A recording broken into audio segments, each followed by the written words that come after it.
Hello, नमस्कार सभी को। मैं रोहित गुप्ता ग्लोबल गुप्ता चैनल से आप सभी का स्वागत करता हूं। आज काफी दिनों बाद मैं वीडियो लेके दोबारा आया हूं। मैंने इससे पहले जो एंटरप्रेन्योरशिप पे वीडियो बनाई थी उसमें अच्छा रिस्पांस आया है, और साथ में किसी का मैसेज आया मुझे कि आप थोड़ा कैसे बिजनेस स्टार्ट करें, क्या क्या चीजें होती हैं उस पर आप थोड़ा सा प्रकाश करें या फिर उसके बारे में बताएं। तो मैं उसको ध्यान में रखते हुए इस वीडियो को लेके आया हूँ। चलिए पीपीटी के थ्रू स्टार्ट करते हैं आज का टॉपिक।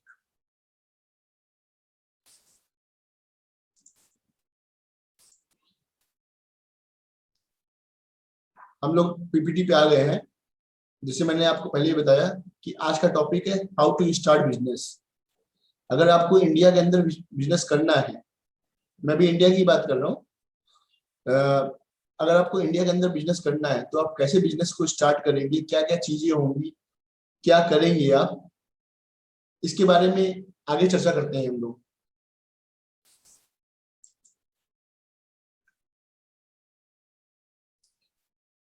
जो क्वेश्चन बेसिक आता है, कोई भी पर्सन अगर बिजनेस स्टार्ट करने की कोशिश करता है तो सबसे पहले उसके दिमाग में दो तीन चीजें भी बेसिक क्वेश्चन आते हैं। वो होते हैं कि हम बिजनेस को कहाँ सेटअप करें, किस टाइप का ऑर्गेनाइजेशन फॉर्म करें, क्या प्रोसीजर होगा सेटिंग का, उसके बाद जब सेटअप हो गया बिजनेस तो उसके बाद क्या एक्शन लेना है, और क्या क्या चीजें इसेंशियल है एक बिजनेस के लिए। बेसिक क्वेश्चन तो यही आता है ना सबका कि भैया क्या करें, कहाँ लगाएं बिजनेस, क्या सेट करें, कैसा ऑर्गेनाइजेशन रखें, और क्या क्या बिजनेस के लिए एसेंशियल है।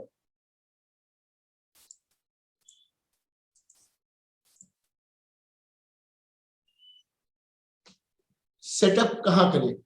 अगर आप मैन्युफैक्चरिंग इंडस्ट्री कर रहे हैं, लगाना चाहते हैं, तो जो पहला मैंने आपको बताया टॉपिक कि सेटअप कहाँ करें।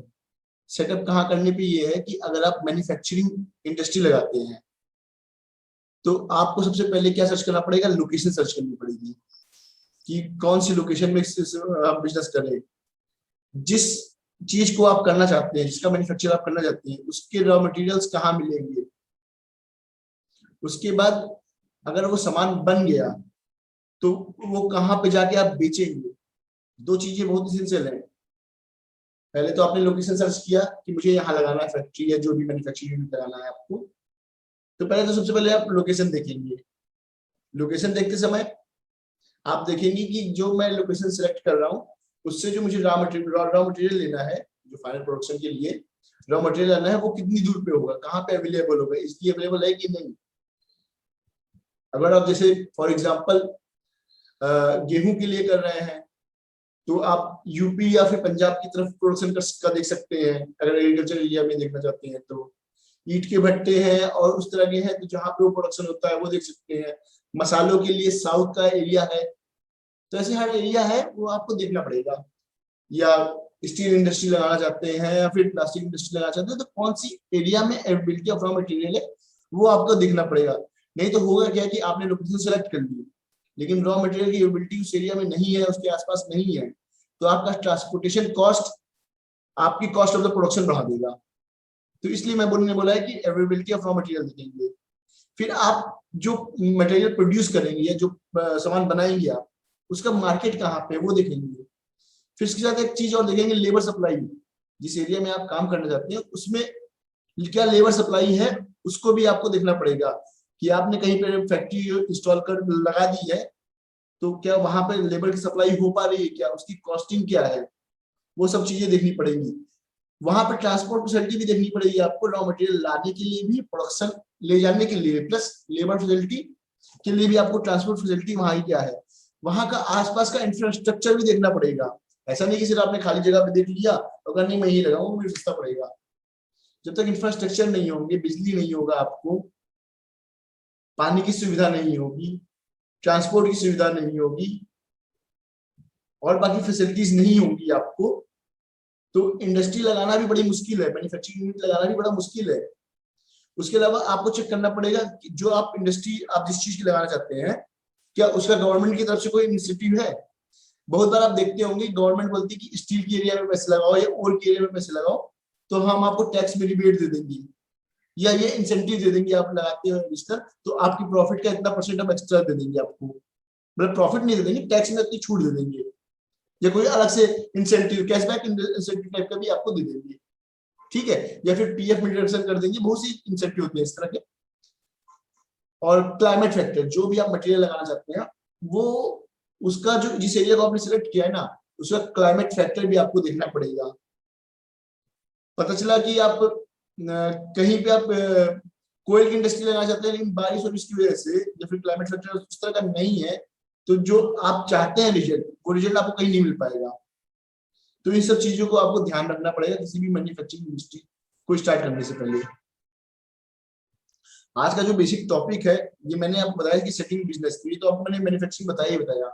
साथ में मैं आज फोकस करूंगा छोटे बिजनेस पे, क्योंकि मैंने जो रिक्वेस्ट आई थी मेरे को वो थी कि छोटे बिजनेस को कैसे स्टार्ट करें, तो मैं उसको आगे की टॉपिक्स में कवर किया हूँ। लेकिन अभी मैं आपको ये बता रहा हूँ कि आप अगर मैन्युफैक्चरिंग इंडस्ट्री लगा रहे हैं तो ये 5-6 चीजों को आपको जरूर देखना पड़ेगा। पहला क्या, लोकेशन। दूसरा, अवेलेबिलिटी ऑफ रॉ मटेरियल्स, कहाँ मिलेंगे, आप जो प्रोड्यूस कर रहे हैं उसके लिए मार्केट कहाँ पे होगा, लेबर की सप्लाई कैसी होगी, ट्रांसपोर्ट फैसिलिटी कैसे होगी, इंफ्रास्ट्रक्चर उस एरिया का कैसे होगा, क्या गवर्नमेंट कोई ऑफर इंसेंटिव कर रही है, कोई और एजेंसी ऑफर कर रही है इंसेंटिव, वो सब चीजें देखनी होगी। और क्लाइमेट फैक्टर देखना होगा। अगर आप सर्विस इंडस्ट्री लगा रहे हैं, ट्रेडिंग इंडस्ट्री लगा रहे हैं, तो जहां मार्केट होगी या जहां उद्योग बड़े होंगे वहां पे आपका बिजनेस ज्यादा चलेगा। जहां आपका टारगेट, इसलिए मैंने बना दिया कि जहां पे आपका टारगेट अचीव हो जाए वो एरिया देखिए। जैसे मान लीजिए आपने सर्विस इंडस्ट्री को खोला है, लेट सपोज दैट कंसल्टेंसी है सर्विस इंडस्ट्री में, चार्टर्ड अकाउंटेंट की सर्विस है, डॉक्टर्स की सर्विस है, तो जो एरिया बड़ा होगा, ये जो डॉक्टर्स तो हर जगह एप्लीकेबल है, वो कहीं भी खोल लें वो चलेगा। अगर जनसंख्या है वहां पे पॉपुलेशन है तो वो जरूर चलता है, उसमें कोई दिक्कत नहीं है। लेकिन अच्छी जगह पे अगर आप कंसल्टेंसी का खोलेंगे या प्रैक्टिस का खोलेंगे तो आपके इनकम सोर्स, इनकम बढ़ने का चांसेस ज्यादा है, क्लाइंट मिलने के चांसेस ज्यादा है, आपकी सर्विसेज ऑफर करने की ज्यादा चांसेस है। तो इसलिए उस चीजों को भी आप सर्विस या ट्रेडिंग इंडस्ट्री जो भी खोल रहे हैं, ट्रेडिंग का मतलब बेचने वाले, सेल परचेज वाला, जो प्रोडक्ट्स मैन्युफैक्चरिंग के बाद की स्टेज होती है उसके लिए, तो आप वहां पे ही देखिए जहां आपको फायदेमंद है, जहां पॉपुलेशन ज्यादा है, जो आप बेचना चाहते हैं उसकी डिमांड ज्यादा हो सकती है। अब दूसरा सवाल था कि किस तरह का ऑर्गेनाइजेशन फॉर्म करें। अगर आपने शुरू में स्टार्ट किया है बिजनेस को तो हो सकता है आप अकेले हो, आप अकेले होंगे तो उसे हम बोलते हैं प्रोप्राइटरशिप। अगर आपने 2 लोगों के साथ स्टार्ट किया है बिजनेस को तो हम बोल देंगे पार्टनरशिप। तीसरा तीसरा बताने से पहले मैं आपको चौथा बताता हूँ। और आपने बोला नहीं नहीं मुझे पार्टनरशिप नहीं, मुझे 7-8-10 लोगों को साथ में लेके आना है और एक कंपनी बनानी है। कंपनी 2 तरीके से हो सकती है, प्राइवेट लिमिटेड भी हो सकती है, प्राइवेट लिमिटेड भी हो सकती है, पब्लिक लिमिटेड भी हो सकती है। अगर आप 2 या उससे ज्यादा लोग हैं तो आप प्राइवेट लिमिटेड हो सकते हैं, अगर 7 या 7 से ज्यादा लोग हैं तो आप पब्लिक लिमिटेड कर सकते हैं, सब्जेक्ट टू क्या कैपिटल इन्वेस्टमेंट करनी है और क्या लॉज और वो देखने हैं, वो आपको देखने पड़ेंगे। और एक नया कॉन्सेप्ट आज की डेट में निकला हुआ है, लिमिटेड लायबिलिटी पार्टनरशिप, एलएलपी। पहले क्या होता था कि लोग या तो पार्टनरशिप करते थे या तो कंपनी खोलते थे। पार्टनरशिप के साथ क्या था कि अगर बिजनेस चल गया सब कुछ सही है, नहीं चला तो अनलिमिटेड लायबिलिटी होती थी, मतलब जितना भैया उनको नुकसान हुआ है वो क्रेडिटर को लाके देंगे। तो लोग क्या करते थे, बिजनेस करते ही नहीं थे, और करते थे तो 2 या 3 साल के बाद पार्टनर्स के बीच में अगर नहीं पटी तो तू मैं होने लगती थी, या फिर एक भाग गया तो दूसरे को नुकसान झेलना पड़ा था। तो यहाँ पे एक एलएलपी का कॉन्सेप्ट आया है जिसमें आपकी लाइबिलिटी, पार्टनर की जो पर्सनल लाइबिलिटी है उसके वो नहीं करेगा सब कुछ का बिक जाए। अगर धंधा खोलने बैठा है, करने बैठा तो उसका ये मतलब नहीं कि सब कुछ बिक जाए उसका। इसलिए कॉन्सेप्ट लाया गया कि लिमिटेड लाइबिलिटी, डिजाइन सेट होगा कि इतना परसेंटेज को लाइबिलिटी देनी है तो उतना उसको लिमिटेड है। तो इसी कॉन्सेप्ट को पार्टनरशिप प्लस कंपनी के दोनों के जो फीचर्स है उसको कंबाइन करते हुए लिमिटेड लाइबिलिटी पार्टनरशिप का एक फीचर लिया है।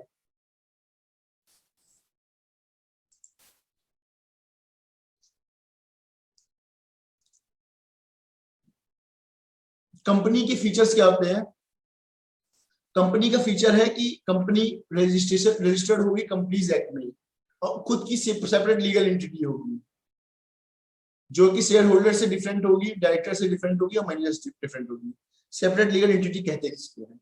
मान लीजिए आपने बिजनेस खोला, ठीक है, एग्जाम्पल बता रहा हूं, अगर आपने प्रोप्राइटरशिप में खोला तो फायदा आपका पूरा आपका, नुकसान आपका तो आपका पूरा नुकसान, और कुछ हो गया तो लोग आपसे पैसा मांगने चले आएंगे, दिवालिया हो जाएंगे आप पूरी तरह से। फिर पार्टनरशिप 200 ज्यादा लोगों ने खोला या 2 लोगों से ज्यादा, 2 लोग या उससे ज्यादा पार्टनरशिप में आए तो किया, लेकिन नुकसान होता है या फिर कुछ और तरीके का लॉस होते हुए आपकी लायबिलिटी लिमिटेड हो जाती है, ठीक है। तो यहाँ पे कंपनी में ना, अगर आपने कंपनी खोल ली प्राइवेट लिमिटेड या पब्लिक लिमिटेड, वो भी depend on the number and capital investment, तो एक तो वो गवर्न होगा कंपनी एक्ट से, इसका मतलब एक विश्वास होगा। दूसरा सेपरेट लीगल एंटिटी होगी, आप और कंपनी दो अलग चीजें होंगी।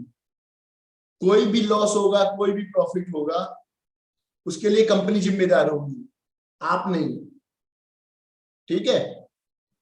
तो इसलिए बोलते हैं सेपरेट लीगल एंटिटी है, जो शेयर होल्डर को अलग करती है, डायरेक्टर अलग, सब चीजें अलग है। और लायबिलिटी जो है ना शेयर होल्डर की उतनी ही लिमिटेड है जितना उसने पैसा लगाया है, जितना शेयर कैपिटल किया है वो आप पढ़ लीजिएगा, पर मैं आपको मोटा मोटा बता रहा हूँ, ठीक है। और कंपनी की अनलिमिटेड लाइफ है, आप रहो, आपके बाद कोई आए, जो भी कंपनी चलाएगा तो एक अनलिमिटेड है, आपके जीवन पे वो डिपेंड नहीं करेगा वो कंपनी बंद जाएगी। तो इसलिए कंपनी बोला जाता है कि अनलिमिटेड लाइफ है और no limit to place on the number of share holder, बाद में आप कितने भी नंबर ऑफ शेयर होल्डर बढ़ा सकते हो, ठीक है। वो चीजें बाद में भी आप देख सकते हो, या फिर आपका जो कंसल्टेंट होगा या टैक्स एडवाइजर होगा वहां पे भी आप इंफॉर्मेशन ले सकते हो। मैं तो अभी एक ब्रॉड एरिया कवर कर रहा हूँ, अगर आप बोलेंगे मेल्स पे मुझे या फिर फोन पे बोलेंगे कि नहीं मुझे इसके अंदर का डीपली भी बताओ, वो ही बताऊंगा, क्योंकि एक वीडियो में सब संभव नहीं हो पाएगा, लेकिन अगर आप बोलेंगे तो मैं जरूर बनाऊंगा वीडियो। नहीं तो आपके जो कंसल्टेंट है, टैक्स कंसल्टेंट है या एडवाइजर है, आप उनसे इन्फॉर्मेशन लोगे, मिल जाएगी, नेक्स्ट पे भी अवेलेबल है सारी इन्फॉर्मेशन। अब कंपनी का बेसिक फीचर क्या होता है? कंपनी का बेसिक फीचर होता है कि separate legal entity. Company, owner और कंपनी दोनों अलग अलग चीज है। ऑनर को आप शेयर होल्डर ही बोल सकते हो, जो कंपनी को मैनेज करेगा उसे डायरेक्टर बोल सकते हैं हम। रजिस्ट्रेशन जरूरी है कंपनीज एक्ट में। एवरी शेयर होल्डर के पास कैपिटल जितना वो पैसा लगा रहा है उसके शेयर होगा उसका। कंपनी रिकॉग्नाइज्ड होगी और लॉ से चलेगी, कल को कोई नहीं बोल सकता कंपनी डूब रही है तो बोलेगा भैया मैं जिम्मेदार नहीं हूं, मैं जिम्मेदार नहीं हूं, खींच के ले जाना कोर्ट में, क्योंकि कंपनीज एक्ट के अंदर ये लाइबल है, एक व्यवस्था कर रखी है सरकार ने। और मीडियम और स्केल कर जो छोटा बिजनेस करेगा उसके लिए तो नहीं है भैया, क्योंकि खर्च भी है, तमाम ताम झाम है, रेगुलेशन है कि आप समझिए कंपनी एक्ट में रजिस्टर्ड है तो तमाम ताम झाम है, तो आप शुरू भी नहीं कर सकते अगर आप खुद इंडिविजुअल काम करना चालू किए तो। लेकिन हाँ, एक अच्छे स्टैंडर्ड पे या फिर अच्छे स्टैंडर्ड बोलो, अच्छे लेवल पे अगर आपका बिजनेस आ गया, चाहे मीडियम स्केल का ही हो, ये लार्ज स्केल का हो गया तो अच्छी बात है, अगर मीडियम स्केल का भी हो गया तो आप कंपनी बना के उस बिजनेस को अच्छी तरह से ऑपरेट कर सकते हैं।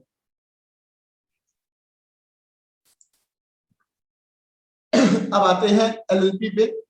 ये मैं रिवर्स में चल रहा हूँ क्योंकि मैंने आपको बताया ना कि ये वीडियो मैं बनाया हूँ छोटे लोगों के लिए, मतलब छोटे लोग नहीं बोल सकता, माफ कीजिएगा उसके लिए, छोटे जो शुरू में स्टार्ट करना चाहते हैं बिजनेस, 20, 30, 50 हजार, 1 लाख, 2 लाख की कैपिटल लगा के, मैंने उनके लिए वीडियो को स्पेसिफिक बनाया है। तो इसलिए मैं रिवर्स ऑर्डर में चल रहा हूँ कि पहले मैं कंपनीज के बारे में बता दिया आपको, एलएलपी के बारे में बताऊंगा, पार्टनरशिप के बारे में बताऊंगा, फिर इंडिविजुअल बताऊंगा, फिर क्या बिजनेस स्टार्ट कर सकते हैं, कहाँ सामान मिल सकते हैं, उस पर मैं आगे चर्चा करूंगा।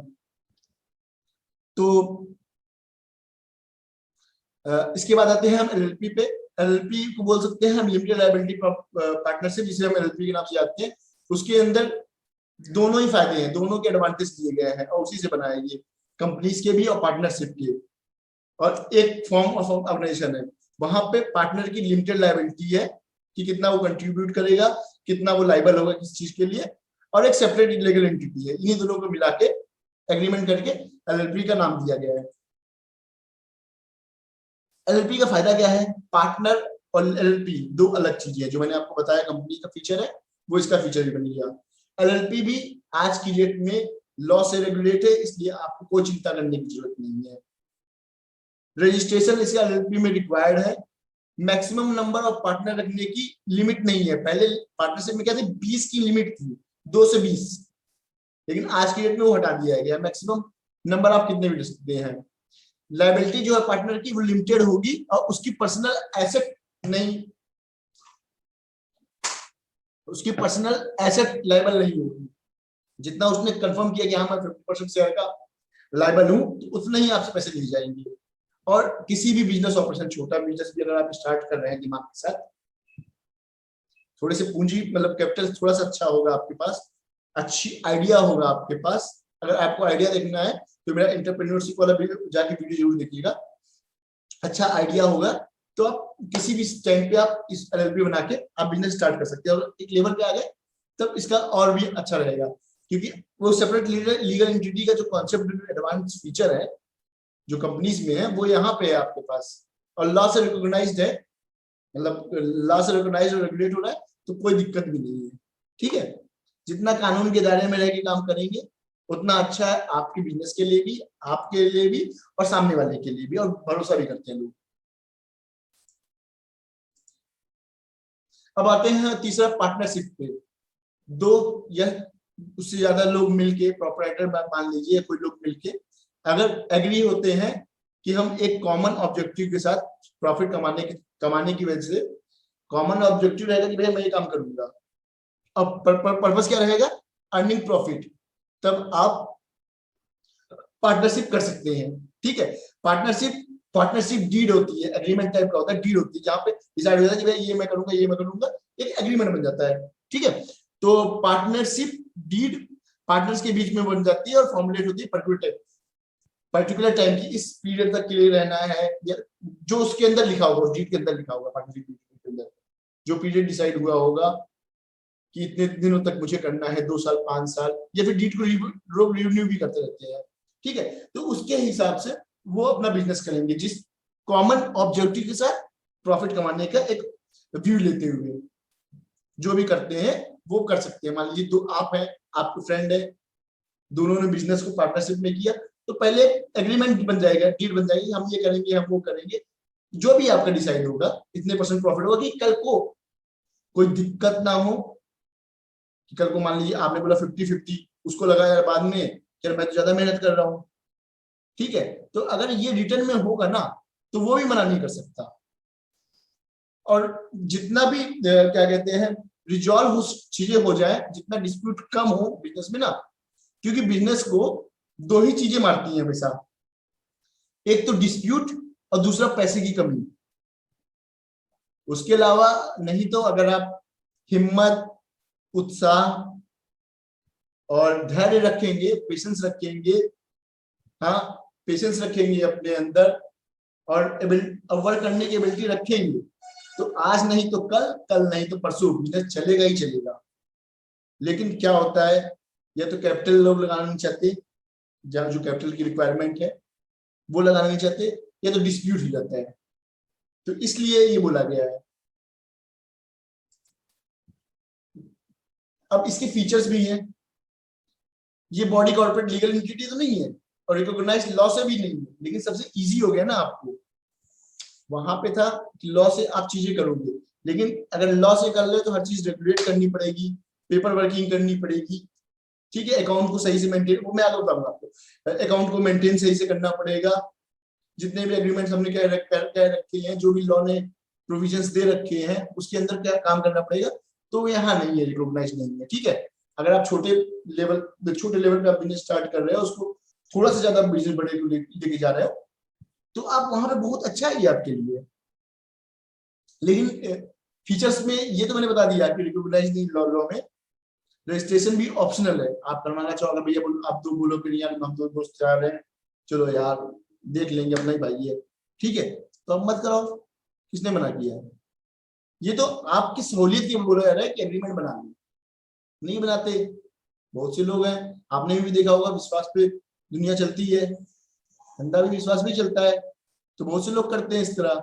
लेकिन जमाने को देखते हुए लोग चीजें बदलती हैं, इसलिए लॉ भी आते हैं और एग्रीमेंट भी करने पड़ते हैं। ठीक है। और इसमें जो जो मुझे बेकार लगता है कि पार्टनर की लायबिलिटी अनलिमिटेड होती है, क्योंकि अगर कल पार्टनर भाग गया या कुछ लॉस हो गया ना, तो घर भी बिक सकता है। और ये सूटेबल होता है स्मॉल, छोटा बिजनेस है, ये स्मॉल स्केल का बिजनेस है, तब तो उसके लिए सूटेबल है।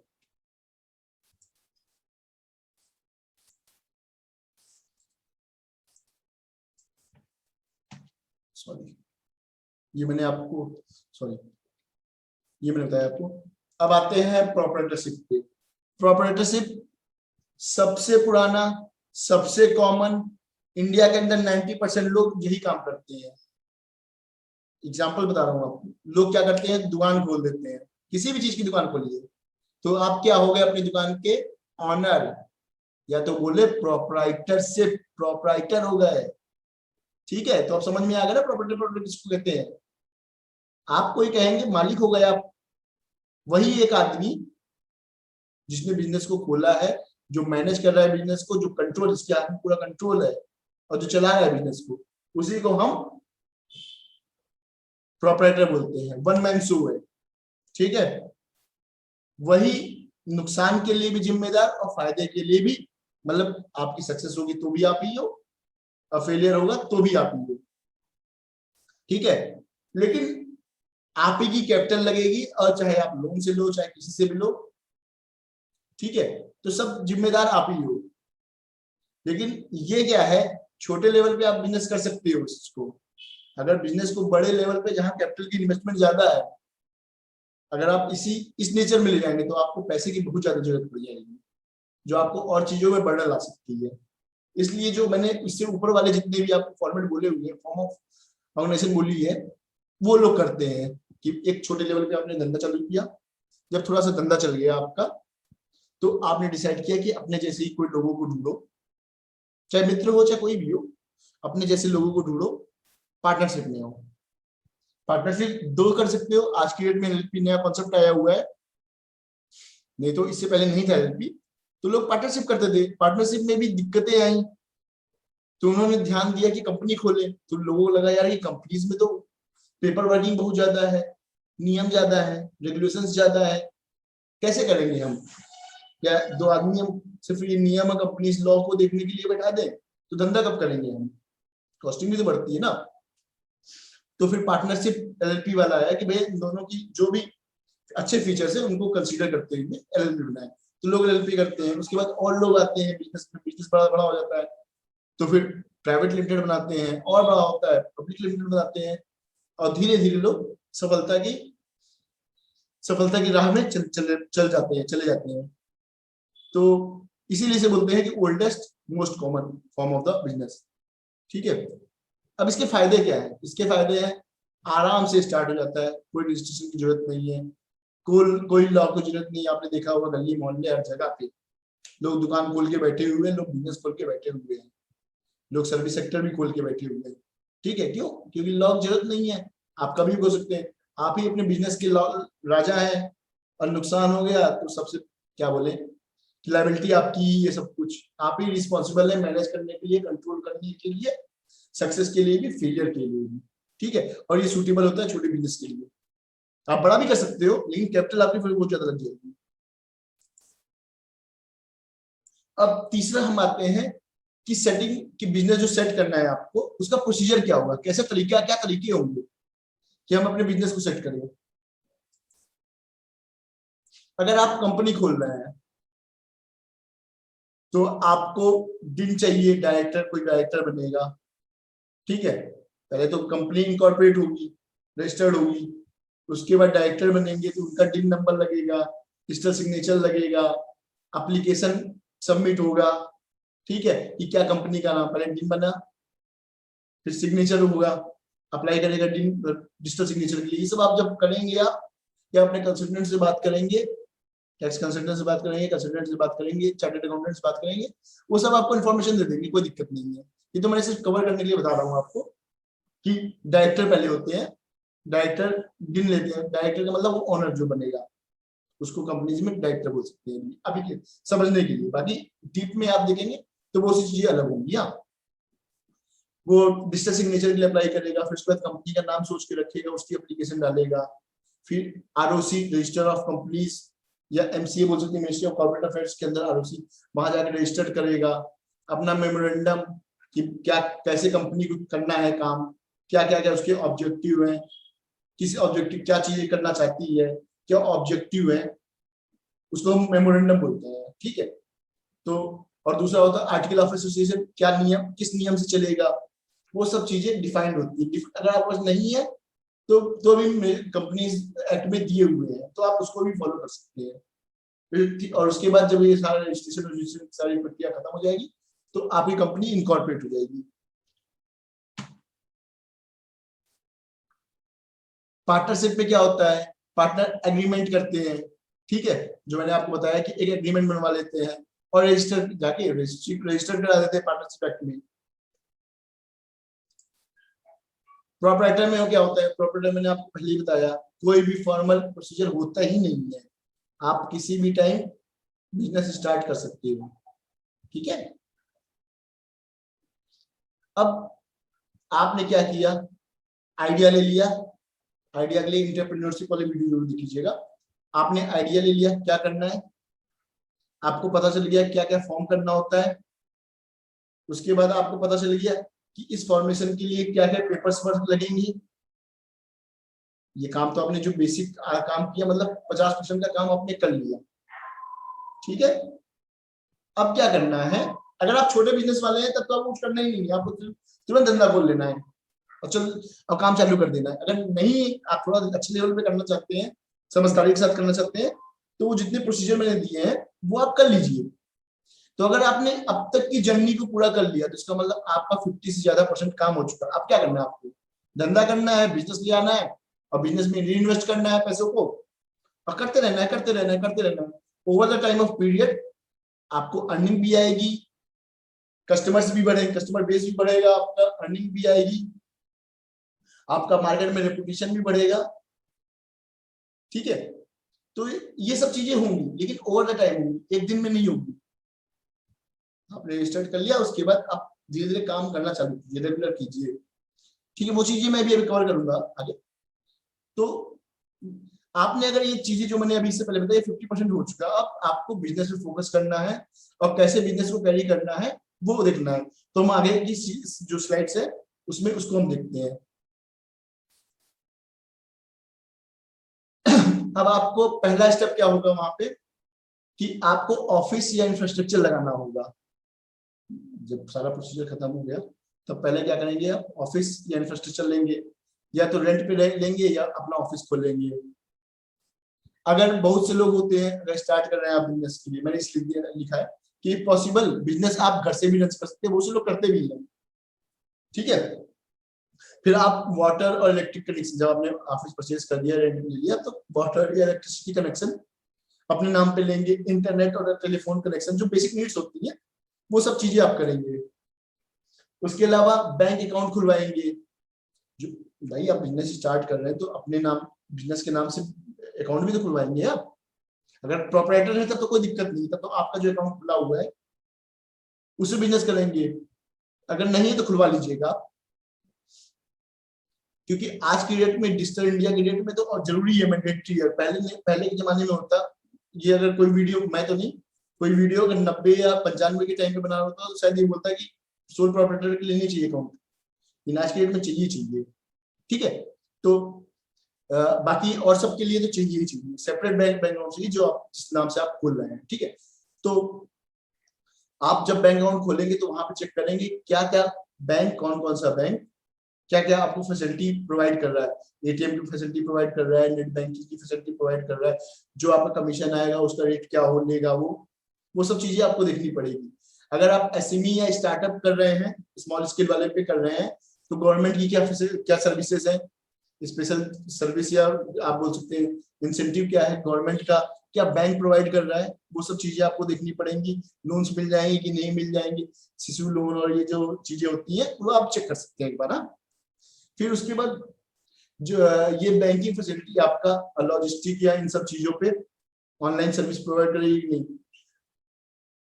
ये गलत लिख दिया है मैंने, मुझे लग रहा है, क्योंकि आज के डेट में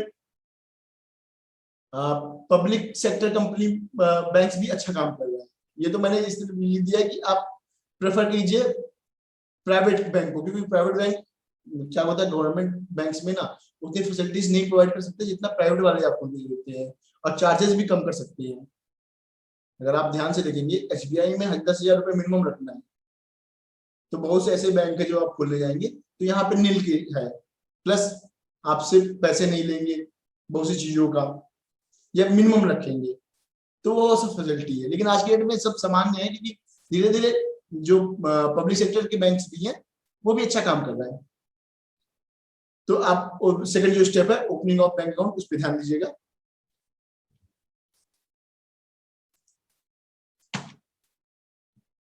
तीसरा पैन, टेन, जीएसटी, ये सारा इशू करवा लीजिएगा। अगर प्रोप्राइटरशिप में है तो आपका पैन कार्ड ही चल जाएगा, अलग से मत लीजिएगा बिजनेस के लिए। अगर नाम नाम अलग है तब भी ये जीएसटी नंबर आपके नाम से ही बन जाएगा, वहां पे बिजनेस का नाम लिख दिया जाएगा।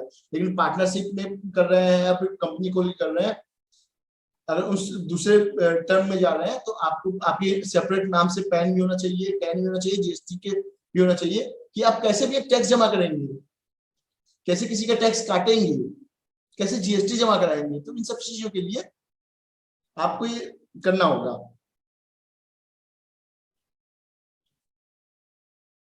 फिर कोई स्पेशल अप्रूवल आपको बिजनेस के लिए चाहिए, बिजनेस स्पेसिफिक अप्रूवल।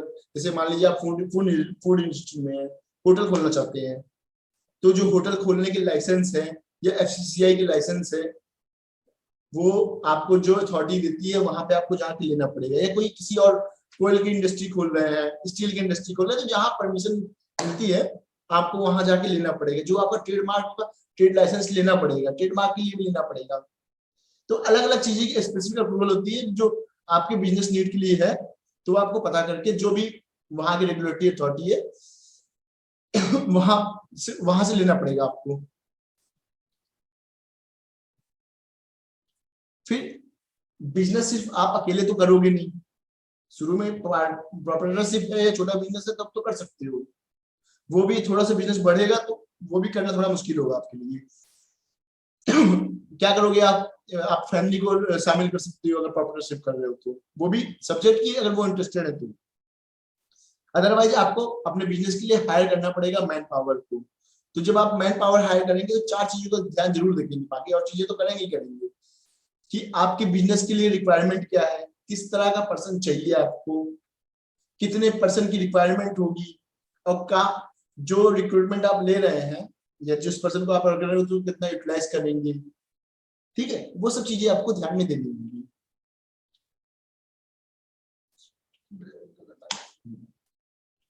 और अदर रिक्वायरमेंट भी आप देख लीजिएगा। अगर लेबर रजिस्ट्रेशन कराना है आपकी कंपनी के लिए तो वो आप लेबर लॉस जितने हैं, पीएफ के हैं, पीएफ हो गया उनके पीएफ हो गया, लेबर का हो गया, ठीक है, डब्ल्यूसीटी तो चलिए आज की दिन खत्म ही है।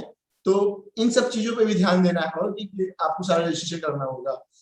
उसके बाद दूसरी रिक्वायरमेंट क्या होती है, आपने अपना बिजनेस खोला तो लोग पूछेंगे भैया बिजनेस खोला है तो मुझे कार्ड दो, विजिटिंग कार्ड दो, ठीक है, या अपना लेटर हेड भेजोगे आप, तो printing of letter head, sign board, board लगाओगे, साइनिंग बोर्ड, ठीक है। दुकान कैसे पता चलेगी लोगों को ये नाम से बिजनेस खुला हुआ है, तो बोर्ड्स, अदर स्टेशनरी जितनी भी चीजें हैं वो रिक्वायरमेंट भी आपको ध्यान में रखनी पड़ेगी। अब आपका बिजनेस कॉन्टिन्यूसली चलता रहे उसके लिए क्या चीजें करनी पड़ेगी, ये चीजें तो आपने सेटअप करने के लिए कर दी, और जैसे जैसे रिक्वायरमेंट आई वैसे वैसे करने चालू कर दिए। जैसे जैसे धीरे धीरे बिजनेस बढ़ा तो फिर आपने मैन पावर भी रखना चालू कर दिया, रजिस्ट्रेशन तो करना कराएंगे। फिर कंटिन्यूअस इसेंशियल क्या होगा बिजनेस के लिए, आप जितने भी गवर्नमेंट के लॉज हैं वो जरूर मानिएगा, क्योंकि बिना नियम के अगर आप बिजनेस कर रहे हैं तो वो अवैध कहलाता है, इलीगल कहलाता है, ठीक है। उसके अलावा मेंटेन कीजिएगा बुक्स ऑफ अकाउंट को, प्रोपराइटर में है तब भी बही खाता तो रखते ही है लोग, और उसके अलावा भी किसी और बिजनेस फॉर्म से आप बिजनेस कर रहे हैं तो आप अपना बुक्स ऑफ अकाउंट में मेंटेन कीजिएगा। अगर आपने हायर कर रखा है लोगों को तो अपना पेरोल मैनेजमेंट भी देखिएगा। ये सब चीजें एसेंशियल है। ये मैंने आपको बता दिया टाइप ऑफ बिजनेस, तो मैं इसको रिपीट नहीं कर रहा हूँ, सिर्फ आप फिर आपका बिजनेस प्लान आपको लिखना पड़ेगा कि आपका बिजनेस प्लान क्या है, एक स्टेटमेंट मतलब टाइप का कि क्यों आप खोलना चाहते हैं, क्या आप प्रॉफिट का सोच रहे हैं, वो सब चीजें, क्या बैकग्राउंड होगा, वो सब चीजें आपको देखनी पड़ेंगी। कितनी कैपिटल, क्योंकि भैया किसी भी बिजनेस के लिए पैसा सबसे बड़ा लाइफ ब्लड है। बिना पूंजी के नहीं हो पाएगा बिजनेस, बिना कैपिटल के नहीं होगा। तो कितना कैपिटल आप ला रहे हो, ठीक है, कितना आप उसके अंदर इन्वेस्ट कर रहे हो, री इन्वेस्ट कर रहे हो, वो सब चीजें आपको ध्यान में रखनी पड़ेगी। बिजनेस लोकेशन के बारे में मैंने बात कर ली, क्योंकि सबसे बेसिक फैक्टर है। बिजनेस जब आप कीजिएगा तो रजिस्टर जरूर करा लीजिएगा। अगर प्रोपराइटर है तो कोई बात नहीं, लेकिन अगर प्रोपराइटर अदर देन प्रोपराइटर है तो लीगल नाम जरूर रखिएगा। और नाम को सिलेक्ट करते समय ऐसा नहीं कॉपी पेस्ट करने लगिए। क्या हो गया, मान लीजिए अमूल कंपनी, आप भी दूध का धंधा कर रहे हैं, किसी ने अमूल रख दिया, अमूल है ये फेमस है, आप जानते हैं, आपने भी अमूल रख दिया या अमूल्या रख दिया, अमूलिक रख दिया, तो ऐसे नेचर का मत कीजिएगा कि कल को आपको लीगल इश्यू में आना पड़े। तो जो भी सोचिएगा ना, तो एक अलग से नाम सोचिएगा जो एग्जिस्टेंस में नहीं है। वो जो आप रजिस्टर कराएंगे ना कंपनीज में, तो वहां पे आपको दिखेगा कि क्या नाम एप्लीकेबल है और कौन सा अवेलेबल है कि नहीं है, ठीक है। और सोल प्रोपराइटर में ऐसे कोई प्रोसीजर नहीं है, लेकिन फिर भी लोग करते हैं। जैसे आपने अलग अलग शहरों में एक ही नाम की 4-5 दुकानें देखी होगी, लेकिन वो सोल प्रोपराइटर में चल जाता है। वो भी नहीं करना चाहिए, लेकिन ठीक है वो चल जाता है। लेकिन आप किसी other form other than sole proprietor जा रहे हैं, आप ये करते हैं, तो कल कोई लीगल मैटर आ गया ना, तो आपको थोड़ा दिक्कत हो सकती है। तो इसलिए लोग बोलते हैं कि अपना नाम थोड़ा सिमिलर मत रखो, ठीक है। लोग क्या करते हैं, बिजनेस चलने के लिए कर देते हैं, चलिए इंडिविजुअल में ठीक है, क्योंकि वहां पे लीगल है भी नहीं, बाइंड भी नहीं है, पेपर वर्क भी ज्यादा नहीं है।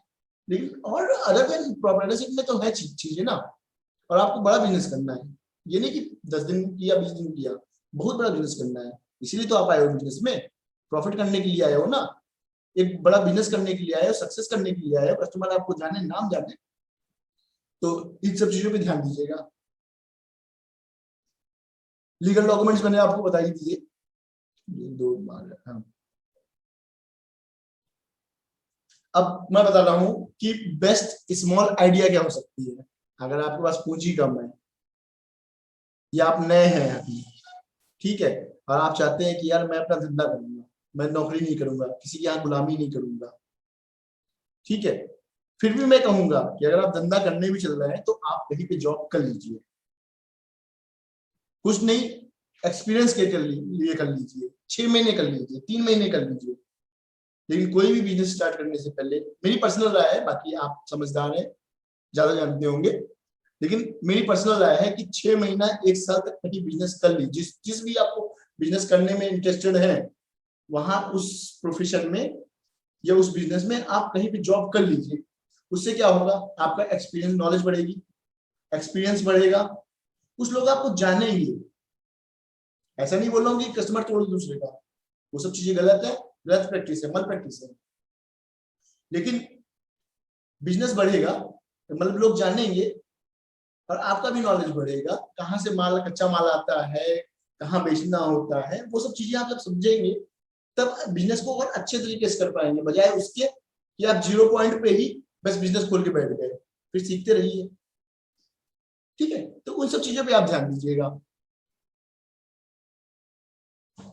फिर ये छोटे लोग मतलब सॉरी, अगर छोटा बिजनेस है, मतलब कम पूंजी में जो बिजनेस करना चाहते हैं, तो आप 1000 रुपए से भी बिजनेस को स्टार्ट कर सकती हैं।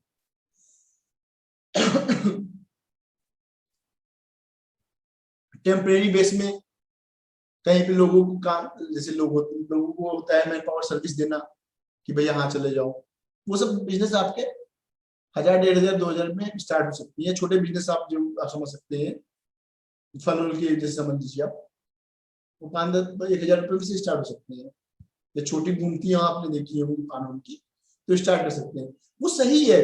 अगर आप बिजनेस स्टार्ट कर रहे हैं, आपको नॉलेज नहीं है, अब पूंजी नॉलेज तो चलिए ठीक है, पूंजी भी नहीं है, लेकिन आप करना चाहते हो बिजनेस को लगाते हो या अनस्किल्ड हो, अनस्किल्ड हो तो फिर लोग सोचते हैं कि यार जॉब क्यों कहाँ करें, क्योंकि कहीं भी जॉब करेंगे 10,000 12,000 ज्यादा मिलेगा नहीं। और उसके अलावा जितनी दिक्कतें हैं, ज्यादा काम कराते हैं लोग, एक्सप्लॉइट करते हैं, उन सब दिक्कतों को देखते हुए लोग बिजनेस के लिए ज्यादा सोचते हैं। तो आप 1,000 रुपए से भी बिजनेस को स्टार्ट कर सकते हैं। ठीक है, ये मोबाइल्स की शॉप में देखा होगा आपने, जो टेम्परिंग वम्परिंग का काम करते हैं, वो भी 1,000 रुपए से स्टार्ट करते हैं। फिर ये है 7,000 से। आज के डेट में जूते को धोने वाला मतलब शू वॉश कंपनी 7-8 हजार में स्टार्ट हो जाती है, या डिटर्जेंट पाउडर बेचिए या छोटी दुकान लगा लीजिए, तो 7-8 हजार में स्टार्ट आप धंधे को कर सकते हैं। इसमें होता क्या है कि पहला तो आपका नॉलेज बढ़ेगा। ठीक है, नॉलेज बढ़ेगा, उसके अलावा क्या होगा कि नॉलेज बढ़ने के साथ साथ आपका इसमें प्रॉफिट जो होता है ना, वो मार्जिन थोड़ा ज्यादा होता है, 20 से 40% के बीच में होता है, क्योंकि छोटे दुकानदार होते हैं ना, तो सस्ते पे लेके आते हैं और अपना ट्रेडिंग करते हैं, समझिए नॉर्मली। ठीक है, तो आप वो बिजनेस कर सकते हैं, लर्निंग के लिए भी अच्छा है, धीरे धीरे सीखने के लिए भी अच्छा है, और चीजें समझ में भी आएंगी, और आप जिस एरिया में आपको इंटरेस्ट है वहां पे भी कर सकते हैं। अगर 15,000 रुपए तक है तो एक छोटा सा बिजनेस कर सकते हैं, एंटरप्रेन्योर बनने की राह में काम कर सकते हैं। ठीक है, फूड का बिजनेस कर सकते हैं, आपने सुना भी होगा, बहुत से देखा भी होगा कि लोग डिलीवरी फूड वाला काम करते हैं, तो वो सब काम आप कर सकते हैं। ठीक है, ये प्रेस का काम कर सकते हैं, वो तो 2,000 में भी कर सकते हैं, लेकिन अच्छा से लगा के 15-20 हजार में अच्छी दुकान लगा के आप प्रेस प्रेस का हो गया, या क्या कहते हैं प्लास्टिक के जो टॉयज होते हैं बच्चों के, उन सबको लगा के आप कर सकते हैं काम। ठीक है, ये टेबल पे फूड का है, क्योंकि यहाँ पे एफर्ट भी नहीं लगेगा और सेलिंग होती ही होती है। कोविड काल में लोग नहीं बाहर खाना खा रहे हैं, लेकिन वो पहले दौर भी थे और आने वाले दिनों में भी लोग खाएंगे ही खाएंगे, तो आप 10-15 हजार में ये सब चीजें स्टार्ट कर सकते हो। ये मुझे समझाने की जरूरत नहीं है, लेकिन मैं कवर कर ले रहा हूँ। 20 हजार में आप क्या कर सकते हो, यूनिफॉर्म का बिजनेस कर लो, स्टेशनरी का बिजनेस कर लो। ठीक है, यूनिफॉर्म का बिजनेस कर जब भी करना, तो ध्यान देना अपनी दुकान स्कूल के आसपास खोलने की कोशिश करना। ठीक है, तो वो ज्यादा बेनिफिशियल होगा। नहीं मिल पाता तब भी आप यूनिफॉर्म का बिजनेस कर सकते हो, क्योंकि स्टूडेंट भी पहनते हैं, जो अपना हॉस्पिटल हॉस्पिटल या किसी कॉलेज के बच्चे हैं वो भी करते हैं, या जॉब जो करते हैं उनके भी बहुत से यूनिफॉर्म होते हैं। तो आप वहां पे कांटेक्ट करके उनसे बात करके चीजों को कर सकते हैं। तो इसमें क्या होता है कि आपको एडवांस पैसे भी मिल जाते हैं। जब आप बिजनेस स्टार्ट करेंगे आपको चीजें समझ में आएंगी कि सिर्फ मैं यहाँ से बोल दूंगा और आप कर लोगे, नहीं पॉसिबल, एकदम नहीं पॉसिबल, सिर्फ कहने वाली बात होगी। ठीक है, तो आप जब पैसा लगाओगे तो आपको समझ में आएगा कि कहाँ से यूनिफॉर्म लानी है, कहाँ बेचनी है, किसको देना है, किससे डिलीवरी लेनी है, किससे बातें करनी है। ठीक है, और जैसे जैसे ये कनेक्शन बनेगा ना, तो बहुत बड़ी इंडस्ट्री है ड्रेस मार्केट, अपने में आज के डेट में बहुत बड़ी इंडस्ट्री है। ठीक है, तो आप धीरे धीरे जब स्टार्ट करेंगे काम, तो बहुत बड़ा बिजनेसमैन नहीं बन सकते हैं। 50,000 रुपए में क्या हो सकता है, आप फोन की दुकान रख सकते हैं, कंसल्टेंसी के लिए एक ऑफिस छोटा सा खोल सकते हैं। ठीक है, स्टार्टअप भी बहुत से लोग करते हैं 50,000 रुपए में। हाँ, तो आप अपने हिसाब से देख लीजिए, क्लीनिंग का काम है या ठेकेदारी है, बस 50,000 में हो जाता है स्टार्ट, या हाउस सर्विस, हाउस कीपिंग की सर्विस है होटल्स की। सॉरी, इसको हाईलाइट कर देता हूँ। ठीक है, तो वो काम भी आप कर सकते हैं। ठीक है, ऐसे बहुत से काम है। थोड़े से पैसे और बढ़ाए, गुड़ को और मीठा किया। ठीक है, तो और भी आपको दुकानें मतलब बड़ी बिजनेस खोल सकते हैं आप अपने उस एक्स्ट्रा कैपिटल से, आप बड़ा बिजनेस खोल सकते हैं। और जब एक बार आप बिजनेस स्टार्ट करेंगे, काम करना चालू करेंगे, मार्जिन आएगा, तो सब ब्रेक इवन पॉइंट में जो लिखा हुआ है ना, सब चीज कवर हो जाएगी। ठीक है, 75,000 में आप क्या कर सकते हैं, अगर आपने मान लीजिए ह्यूमन रिसोर्स पे काम कर रखा है या पढ़ाई कर रखी है, तो आप ये काम भी कर सकती हो। naukri.com या मान लीजिए फ्री फ्री जॉब अलर्ट, ये सब क्या है, आज के दिन में बड़ी वेबसाइट्स हैं। पहले किसी समय पे जब वो स्टार्ट में शुरू में हुई थी, उसमें करना क्या है, 5-10-15 हजार रुपए आपने लगा के रजिस्टर कर लिया। मान लीजिए लेट सपोज दैट naukri.com है, मैं ये बोल रहा हूँ, नौकरी नहीं, jobढूंढो.com, हो सकता है साइट हो, मुझे मालूम नहीं, लेकिन मैं बता रहा हूँ jobguru.com, आपने 5-10 हजार में रजिस्टर कर लिया, लोग जब आपके यहाँ आए उसको सर्च, बैठने के लिए आप 2-3 चेयर ले लीजिए, अपना वहां पे इंटरव्यू लिया, ठीक है, फिर आपको सूटेबल कैंडिडेट्स मिल गए, वो तो धीरे धीरे बात की बात है कि धीरे धीरे बढ़ेगा, आपको कैंडिडेट्स मिल गए, आप जाके आसपास का जो भी आपको कंपनीज है वहां बात कीजिए कि सर मैं आपको क्यों दे सकता हूँ, मैंने इंटरव्यू लिया है इस लेवल पे, अनस्किल्ड लेवल पे, आपको कितने चाहिए, मैं आप नंबर दीजिए, मैं आपको तुरंत प्रोवाइड करता हूँ, क्योंकि आपके पास लिस्ट है, आपने फोन कॉल किया वो चल जाके काम करना स्टार्ट कर देंगे, ठीक है। और आप अनस्किल्ड लेवल में भी देख सकते हैं, और कंपनी से टाई अप करके धीरे धीरे करके बात करके आप वो काम स्टार्ट कर सकते हैं। तो उसमें क्या होगा, उसमें आपने जो 75,000 लगाया उससे आपका ऑफिस बन गया छोटा सा, लोग मतलब बैठने के लिए हो गया, कंप्यूटर हो गया, वेबसाइट हो गई, डोमेन हो गया, और 20 का कमीशन ले लिया आपने, जो उनको सैलरी देनी है वो देंगे अपना, आपने उनको प्रोवाइड करने का कमीशन ले लिया, धीरे धीरे आपका बिजनेस बढ़ेगा। फिर आप भी naukri.com जैसे बन सकते हैं वेबसाइट, लेकिन उसके लिए मेहनत करनी पड़ेगी, टाइम लगाना पड़ेगा। कोई भी बिजनेस, पहले ही तो मैं आपको बता देता हूँ कि अगर बिजनेस आप स्टार्ट करते हो तो शुरू के पहले साल या 2 साल के अंदर 80% बिजनेस बंद हो जाते हैं, और अगले 5 साल के अंदर जो 20% बिजनेस बचे थे ना, उसके 80% बिजनेस बंद हो जाते हैं। क्यों? पेशेंस नहीं होता, कैपिटल नहीं लगाना चाहते, और डिस्प्यूट, जो मैंने आपको पहले बताया है। तो अगर आप इन 3 चीजों से किसी तरह पार पा लिए तो आपका बिजनेस बहुत अच्छा चलेगा। मेहनत करनी होगी, टाइम लगाना होगा, जरूर मिलेगा चीजें। फिर वही है कि 1 लाख से क्या कर सकते हैं, 1 लाख से आज के डेट में चॉकलेट का बिजनेस कर सकते हैं, लोग प्रोडक्शन करते हैं चॉकलेट्स का, आप यूट्यूब में बहुत सी वीडियोस है, आप देखिएगा, आपको समझ में आएगा। चॉकलेट्स हो गई, कैंडल मेकिंग हो गई, बेल्ट मेकिंग हो गई, ऐसी बहुत सी चीजें हैं, ठीक है। और लोग चॉकलेट्स, कैंडल्स, गिफ्ट्स पसंद करते हैं, बहुत पसंद करते हैं। तो आप 1 लाख का अगर आपके पास इन्वेस्टमेंट है तो आप चीजें सीख के कर सकते हो, ठीक है। और मैं बोलूंगा कि ये चीजें सीख के आप कर भी सकते हो, सप्लाई भी कर सकते हो लोगों को।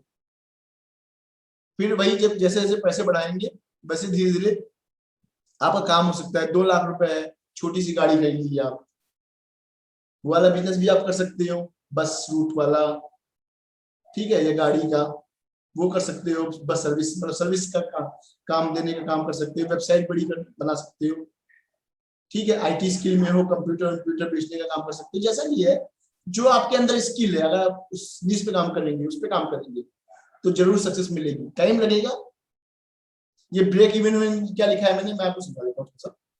टाइम लगेगा लेकिन बिजनेस चलेगा, लेकिन आपको मेहनत करनी पड़ेगी। ब्रेक इवन क्या है, सबसे पहले लोग क्या करते हैं, जब 2 लाख रुपए लगाए ना, तो वो सोचते हैं यार कब तक वसूल होगा, या ये मेरे पैसे या पूंजी जो फंसी है ना वो जल्दी से वसूल हो जाए। तो वो कैसे होगी, उसी को बोलते हैं, किस दिन वो 2 लाख रुपए वसूल होंगे, उसको बोलते हैं पे बैक पीरियड अंग्रेजी में, ठीक है। और कब आपका जो बिजनेस है वो उतना पूंजी, मतलब उतने कितने पीरियड में वो दे देती है कि आपका ये सारा कॉस्टिंग कवर हो जाए, उसी को हम बोलते हैं ब्रेक इवन पॉइंट। ये समझाने के लिए है। तो अगर मान लीजिए आपने कंप्यूटर्स की दुकान रखी है, वहां पे इन्वेस्टमेंट किया है, या बस खोली है, तो कितना लगेगा 2 लाख रुपए रिकवरी में, अगर चलने लगा तो 5-7 महीने। तो आप उसको कर लीजिए ब्रेक इवन को 5 महीना, 7 महीना, ठीक है। वो तो डिपेंड करेगा कि आप कितना मेहनत करने को तैयार है और चीजों को करने को तैयार है। क्योंकि मैं बोल दूं कि ब्रेक इवन 5 महीने में आ जाएगा, आपने 2 लाख रुपए लगा दिए, काम ही नहीं कर रहे हैं, आ चुका जिंदगी में, ठीक है। तो मेहनत करने पे, पेशेंस रखने पे, डिस्प्यूट नहीं करने पे, और अपना जो भी आइडिया लेके चले हैं उस पर अगले 5-10 साल काम करने, जरूर आएगा, ठीक। इसी तरह जैसे जैसे पैसे बढ़ते गए वैसे हो गए। अगर आप 3 लाख की पूंजी से कर सकते हैं, अगर आप पढ़े लिखे हैं, कंसल्टेंसी का काम कर सकते हैं, अच्छा मतलब प्रोफेशनल पढ़े हुए हैं तो कंसल्टेंसी का काम कर सकते हैं, ठीक है। अगर कम भी पढ़े हैं, मतलब प्रोफेशनल नहीं है, पढ़े लिखे हैं लेकिन प्रोफेशनल नहीं है, तो भी आप बहुत सी चीजें सीख के आप कर सकते हैं। यहाँ तो मैं सिर्फ आपको बोलना, एक बड़ी दुकान खोल लीजिए या फेस्टिवल गिफ्ट बेचने लगिए, जो 3 लाख की कैपिटल में बहुत से बिजनेस है। आप यूट्यूब पे देखिए, नॉलेज लीजिए, बुक्स तो पढ़िए, बहुत से बिजनेस है, ठीक है। क्योंकि यहाँ पे 3 लाख में मैंने बोल दिया कि फेस्टिवल गिफ्ट बना लगा लीजिए, ठीक है। क्योंकि क्लाइंट्स को, कस्टमर्स को गिफ्ट्स बहुत पसंद होते हैं, और इंडिया जैसे कंट्रीज में ना जहाँ फेस्टिवल्स की भरमार है, वहां लोग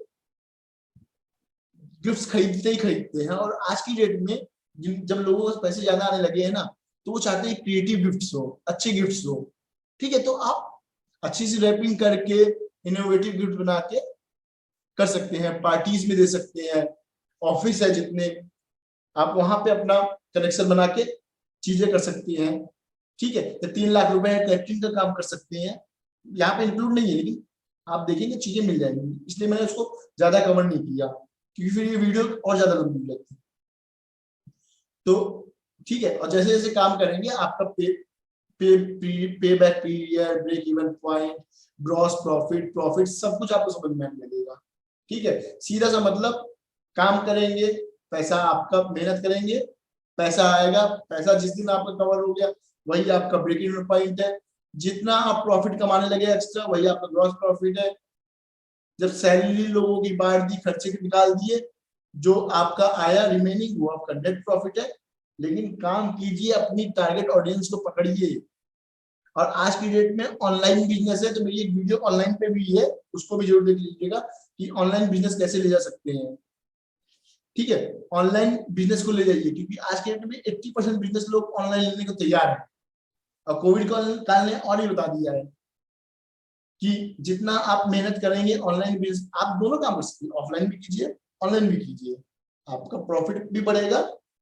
और साथ में साथ एक बार आपने एक्सपीरियंस ले लिया, नॉलेज ले लिया, तो बिजनेस भी बढ़ेगा, ठीक है। पहले के लोग क्या करते थे, 70-70 साल, 50-50 साल लगा देते थे, तब वो अमीर बनते थे। और आप देख लीजिए, टेस्ला को देख लीजिए, एलन मस्क को देख लीजिए, या फेसबुक वाले को देख लीजिए, ठीक है। तो ऐसे बहुत से लोग अमीर बन रहे हैं ऑनलाइन की वजह से, ठीक है। या शेखर को देख लीजिए, पेटीएम वाले को। तो आप भी ऑफलाइन ऑनलाइन दोनों तरह के बिजनेस कीजिए, इन्वेस्टमेंट को लगाइए और बिजनेस कीजिए, मेहनत कीजिए, धीरे धीरे चीजें समझ में आएंगी। ओके, मैंने जितना कवर किया, मुझे लग रहा है कि आप बिजनेस को जरूर स्टार्ट करेंगे। और मैं इसी आशा होप के साथ आज की वीडियो को खत्म कर रहा हूँ कि आप बिजनेस को स्टार्ट करेंगे, आपको वो चीज जो चीजें मैंने आपको बताई है समझ में आई होंगी। नहीं आई होंगी तो रिपीट करके आप वीडियो देख लीजिएगा 1-2 बार, तो आपको चीजें जरूर समझ में आएंगी। कीजिए, और ये आशा करता हूँ कि आप अपने जीवन में सफल हो, आपका परिवार, आपका कैरियर सारी सफलता की राह पे जाए, और अच्छी और खुशी वाली जिंदगी आपको मिले। मैं अपना ईमेल आईडी लिख देता हूँ, अगर आपको किसी भी चीज के टॉपिक पे चाहिए वीडियो तो मैं जरूर बनाऊंगा। बाकी आप अपना कमेंट या ऑब्जर्वेशन मुझे बता सकते हैं, ताकि मैं आने वाली वीडियोस में और चेंज कर सकूं।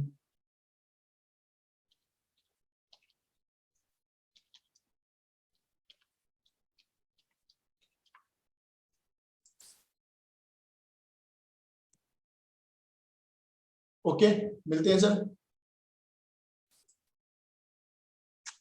नमस्कार।